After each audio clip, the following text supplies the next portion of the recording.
It's not all kumbaya, rainbows, and unicorns for the Democrats and their commies. In fact, they're fighting and yelling at reporters. And that's just Joe Biden. Let me explain. It wouldn't be a day that ends in Y if Joe Biden wasn't yelling at reporters. And it's not because of the reporter doing anything wrong. It's just that when you're involved in a family fight, things get heated and possibly a little dinged and dented. Why has it been so challenging to unite the party? Why is the party united? Why is the party united? 50-50. Come on, man. Unite the party. 50-50. I got it. Are you serious?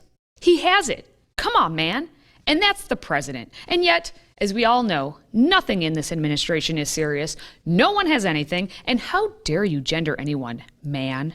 But back in Joe's grandpop day, you know, the thing. Parenthetically, when you build a charging station, it's like back in the day when my grandpa worked for the American Oil Company back in the turn of in the 1920 in that area. They went from state to state convincing people that they allowed them to put 20,000 gallons of gasoline under the ground. They didn't want them around. Anywho, it's been a week for Joe and the likes of Nancy Pelosi as they were both out there pitching the $3.5 trillion reconciliation plan that is striking out. I'm guessing that's why last week, on the eve of the budget reconciliation showdown, Nancy Pelosi spent the congressional baseball game on the phone trying to calm everyone down about the bickering from within the ranks of the Democrat Party. Speaker, no doubt happy about that play, but she is known as a big sports fan, and often after dealing with a lot of really difficult reporter questions related to what's going on. Do the members of the Democrat Party not know that she controls all of them?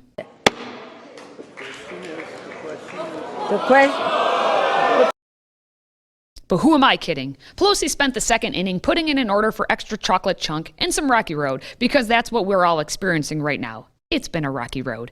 But that brings us to today's question. What do you think Nancy was saying on the phone, and to whom? Please share this video with your friends to get their guesses too.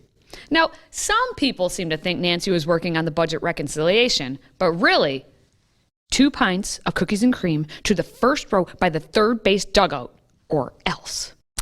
And she probably ordered it just in time for the biggest ice cream fan of all time to get his 2 scoops. There he is. President Biden making an appearance here. He hugs House Speaker Nancy Pelosi. I'm sure this is a nice evening diversion for the president with all the pressures that he has had to deal with this week. Huge week for the members of Congress as they're dealing with so many issues right now, whether It's a welcome distraction for both of them because, like Biden, Nancy has been getting mint chocolate chippy. Debt limit extension might not advance in the Senate. Why get mad at members? Why twist the arms of moderates if this is not going to move anywhere? What are you talking about? We have a responsibility to uphold, to lift up the full faith and credit of the United States of America. That's what we have to do. These members have all voted for this last week. So if they're concerned about how it might be in an ad, it's already in an ad. It's already in an ad. So let us give every confidence every step of the way that we will do that. We cannot predicate our actions in the House on what could happen in the Senate. We can when we're coming to agreement on a bill.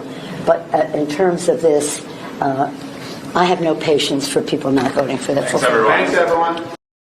Ooh, such salty caramel from her is probably because both Nancy and Joe haven't been getting their daily intake of the butter pecan.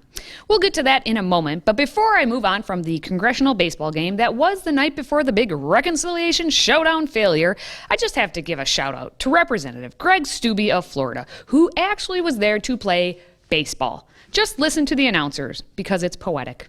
Democrats were trying to get caught up. Wow, this is a long Greg ball. Steube with the first pitch and the first swing is going to be a home run. Steube out of the ballpark into the left field bleachers.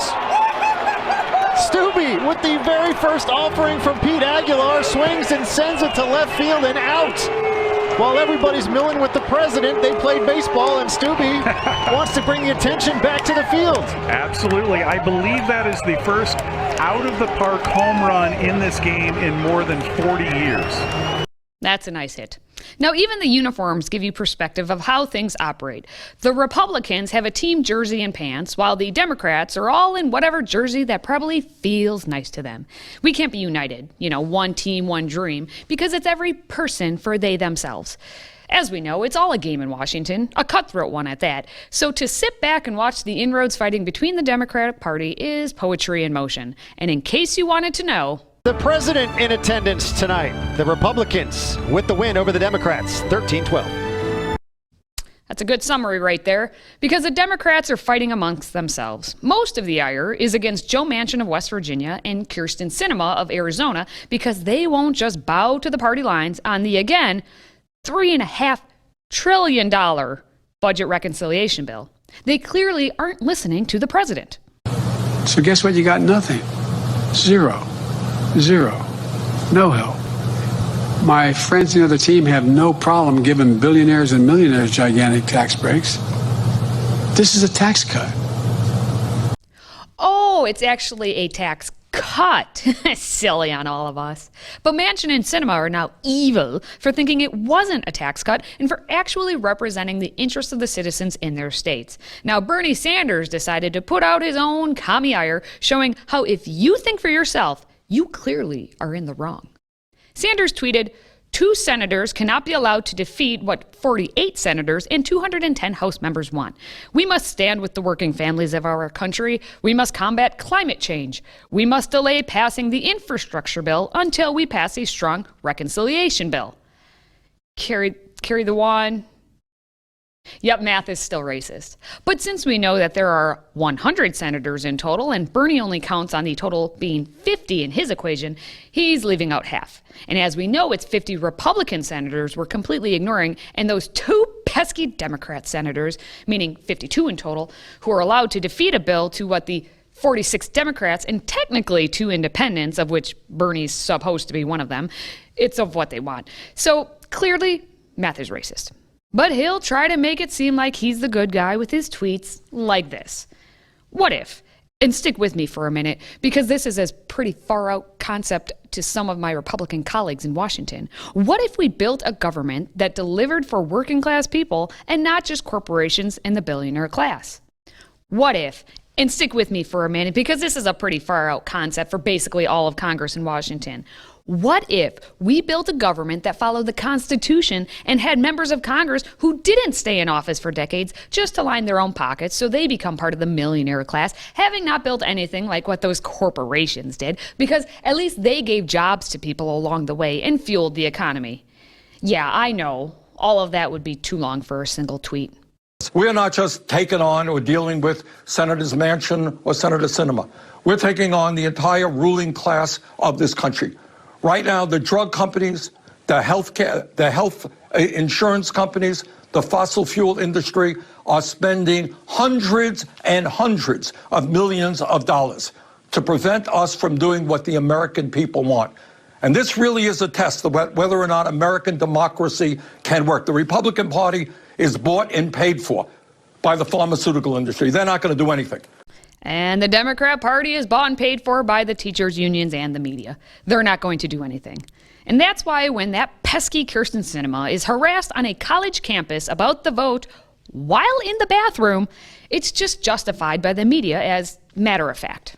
It's U.S. Senator Kyrsten Sinema, confronted in a way that she probably never expected, on her way to the ladies' room. We want to talk to you real quick. Actually, I am heading out. As she heads into the bathroom on the campus of Arizona State University, she's followed right in. We knocked on doors for you to get you elected. And there, they wait and wait. Yep, they're still there when she comes out of the stall. As you can see, she does wash her hands, which is a good thing. But then President Biden attempts to condemn their actions. But Do you think that those tactics are crossing a line? I don't think they're appropriate tactics, but it happens to everybody. From the only people it doesn't happen to are people who have Secret Service standing around them. It's part of the process, yes. oh, it's just part of the process. And so with Biden's blessing of these things happen, later that day, Sinema is harassed again, this time on a plane by an illegal immigrant. I just need to know if you can commit to passing about the reconciliation that would include immigration and citizenship for people to be protected, like me and many others. So you have two senators who aren't abiding by the wishes of the party dictators, and so they must be punished. They should know to be more like the highest of dictators, the ones who are having a much better week than all of them. Barack Obama announced that he was celebrating 29 years with Mish, as he says. But just a few days prior, his other favorite pantsuit put up a photo of them snuggling together. Uh-oh. Maybe we have the next drama of the Democrats.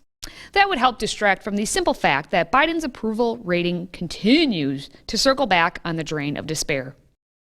At last glance of the 538 polling, Biden was at 48.1% disapproval compared to 44.8% approval. And some polls even have him at 50% disapproval.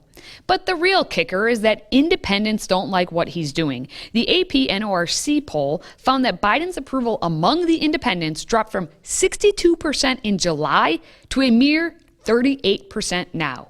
Ouch. So keep on fighting amongst yourselves, Democrats. It's not like you should be out there representing an entire country or anything. That'd be silly. Anywho, you, independent individual, keep on being you and make sure to share this video. Please and thank you. Until next time, stay healthy, America. Hey team, most of you know our shows have been censored by Facebook and YouTube for years, which makes it very hard to keep up with the cost of production. But thanks to our Patriot Club members, we have not only been able to keep things going, but to add more programming. We're doing 18 new shows a week. 18. In fact, we've got big plans in motion for our viewers, especially our Patriot Club members. So please consider supporting our freedom-loving media by joining the Patriot Club this year. For a $99 tax-deductible donation, we will send you our 20-ounce stainless steel navy blue tumbler etched with the words American Patriot, standing atop the shoulders of a rather fit-looking George Washington. And for $129 gift, we'll also include a 15-ounce stainless steel mug as a token of our appreciation. All you have to do is visit patriotclub.us and become a Patriot Club member today. That's patriotclub.us. Thank you, and God bless.